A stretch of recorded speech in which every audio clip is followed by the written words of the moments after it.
Bem-vindo ao Algo para a Alma, um canal pensado para te conduzir ao equilíbrio, porque não importa o destino, mas como se percorre o caminho. Nesse vídeo eu vou estar falando sobre a nova espiritualidade e vou estar falando também sobre a tríade em que se apoia o meu trabalho para que você, que pretende ser um dia um terapeuta ou pretenda ser atendido, já entenda como é que funciona e como que se estrutura um método de trabalho de cura. Quando eu tinha uns 15 anos, eu adorava ir em livraria. E eu me lembro que tinha um pouco de vergonha, porque a sessão que eu gostava era justamente a sessão chamada de autoconhecimento ou autoajuda. E eu sentia que eu estava fazendo uma coisa completamente inadequada em estar ali, que aquilo ali não era certo. Me sentia realmente envergonhada. Analisando de onde é que veio essa sensação de desconforto, eu me lembrei de uma história que aconteceu quando eu tinha aproximadamente uns 10 anos de idade.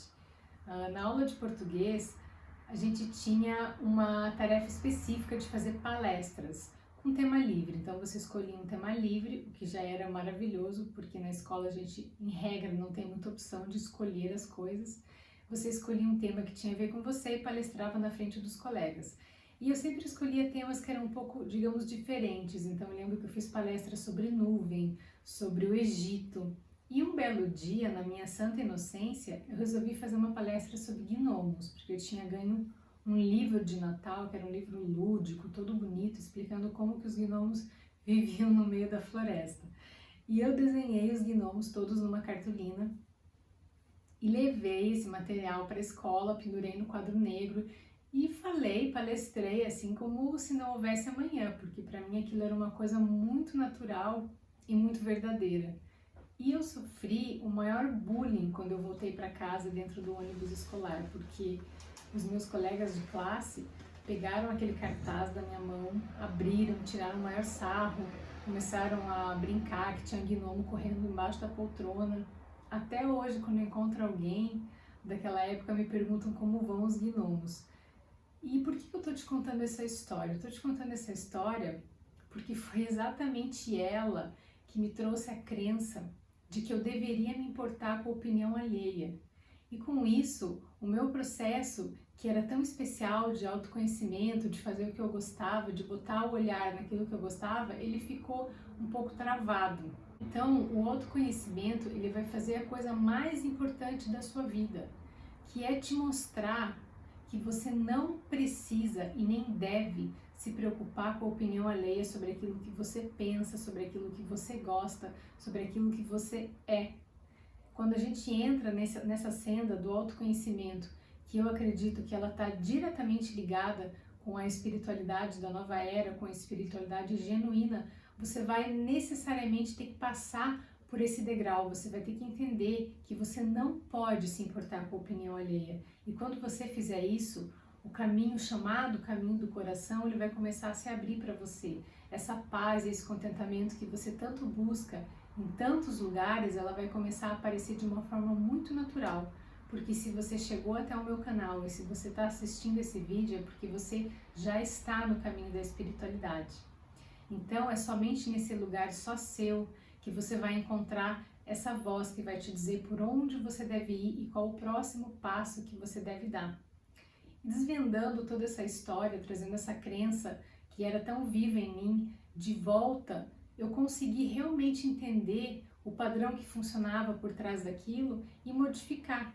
E aos poucos, então, eu fui construindo esse processo que hoje eu trago no Mentoria para a Alma. Desenvolvendo a minha espiritualidade, eu criei, ou melhor, fui inspirada a criar o meu trabalho sobre uma tríade.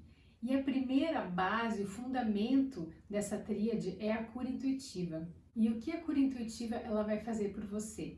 Ela vai permitir com que sejam levadas em conta as suas individualidades dentro do processo, seja esse processo individual, seja esse processo coletivo. Ela vai permitir, portanto, que você, como indivíduo, com toda a sua história, com todos os seus sonhos e desejos, seja realmente visto na sua integralidade, mas para isso você precisa estar disposto a expor as suas vulnerabilidades, porque são nelas, nessas chamadas fraquezas, que residem as suas maiores fortalezas. Quando você expõe todas essas vulnerabilidades, esses traumas e essas cicatrizes para você mesmo primeiro, que o trabalho de cura começa. É só então, depois de realmente visto tudo isso e pensado, não, eu preciso fazer alguma coisa com isso, é que você vai poder realmente abrir o seu campo para que o terapeuta consiga olhar para você e enxergar não com esses olhos físicos, mas com esses outros olhos, os olhos que estão lá no campo sutil. Mas isso aí vai ser assunto daí para outro vídeo. O importante, portanto, é entender que a cura intuitiva, ela é o fundamento exatamente porque esse processo, ele precisa ser muito fluido, ele precisa dessa fluidez. E é somente acessando a intuição que essa fluidez vai acontecer. Então, tanto a intuição do terapeuta quanto da pessoa que está sendo atendida vão aflorar com cada vez mais força. O coaching é o segundo fundamento desse trabalho de autoconhecimento. Muitas pessoas têm preconceito com essa técnica do coaching porque ela se tornou muito popular. E a gente deve se perguntar por que ela se tornou tão popular? Ela se tornou tão popular porque ela realmente traz resultados concretos. Então, que bom que várias pessoas estão fazendo a formação. A gente tem que começar a ver as coisas pela lente positiva. Que bom que várias pessoas estão podendo fazer essa formação, estão buscando se melhorar como pessoa e estão auxiliando aqueles que se afinizam com a energia do coach. E o que um coach faz? O trabalho do coach, ele não se assemelha e nem tem nada a ver com o trabalho de um psicólogo. Isso também seria assunto para ir para um outro vídeo, mas se eu pudesse te explicar de uma forma muito resumida o que um coach faz, ele simplesmente faz as perguntas certas. E ao fazer as perguntas certas, as tuas crenças e os teus padrões limitantes vão ser muito facilmente identificados. Então, com essa identificação, fica muito fácil saber para que lado se deve ir e como fazer para desconstruir esses padrões ou substituir esses padrões por padrões construtivos que te levem até a vida que você quer, que te levem a ser a pessoa que você já é e que talvez você tenha esquecido ou tenha deixado de lado. E o último fundamento do meu trabalho, mas não menos importante, porque eu não estou falando aqui em ordem de importância, eles funcionam de forma dinâmica, é o yoga. E você sabe o que significa a palavra yoga? A palavra yoga significa união. Mas união do que com o que? O yoga é a união do eu com algo muito maior que esse eu, com, digamos, o todo. É uma coisa também que a gente escuta bastante, que, enfim, somos todos um, que a individualidade é ilusória. Embora essa não seja uma verdade muito fácil de ser compreendida, em razão da própria densidade planetária da Terra, a gente pode pegar como exemplo a natureza. Nosso respirar, que é um ato tão simples e tão natural, depende necessariamente das árvores.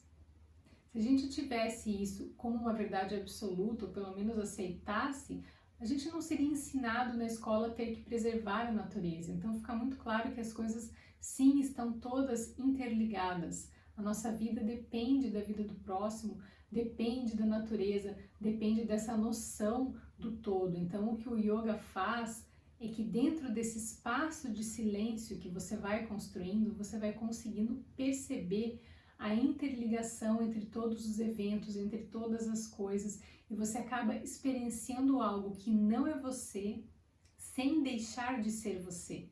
O yoga não são apenas asanas ou práticas respiratórias. O yoga, ele é muito mais do que isso. Ele trabalha nas dimensões sutis do ser humano. Ele vai mudando os fundamentos de quem você é e do que você entende por aquilo que você é como indivíduo, como pessoa. Ele é, portanto, um processo espiritual e, como tal, ele deve ser tratado. Isso não significa que exista algum problema da pessoa começar a sua prática de yoga, por exemplo, para acalmar sua mente, para melhorar o estresse, para alongar o corpo, para ter uma melhora na sua disposição. A maioria, inclusive, das pessoas começa a prática do yoga aqui, exatamente nesse ponto, para ter uma melhora física, uma melhora do aspecto físico e mental. Mas se você praticar o yoga somente nessas bases, você não vai ter o resultado que você espera, porque as suas inquietações, aquele vazio interior que você sente, ele não vai ser preenchido. E depois de um tempo praticando, você vai achar que tem alguma coisa errada com o yoga, com o processo, com você, quando o que está errado é a sua forma de olhar para esse processo. Ele tem uma dimensão espiritual muito profunda, e é essa dimensão que eu busco trazer para o meu trabalho de cura. Então, se a pessoa não conhece o yoga, ela é a ele apresentado de uma forma muito sutil e aos poucos a pessoa vai internalizando essa dimensão muito maior de autoconhecimento profundo, de ligação com o todo dentro dela ao longo do processo. Portanto, a cura intuitiva, as técnicas do coaching e a filosofia do yoga são os pilares que sustentam os processos do mentoria para a alma, tanto o processo individual, chamado de despertar, quanto o processo em grupo, chamado egrégora, quanto o Lapidse, que são as sessões avulsas para quem já participou de processos anteriores, e eles ajudam a nossa mente racional, analítica, calculista, controladora a se entregar para o processo. Então, uma vez que você entende quais são os pilares que fundamentam o processo, fica muito mais fácil que seja feita uma entrega para esse processo e é aí que as transformações realmente começam a acontecer. Espero que você tenha compreendido a importância do autoconhecimento e busque os melhores meios para você se tornar uma pessoa mais lúcida, para você efetivamente parar de se importar com a opinião alheia. Se você gostou desse vídeo, inscreva-se no canal, não deixe de comentar e deixar ali que tema você gostaria de ver por aqui e até a próxima!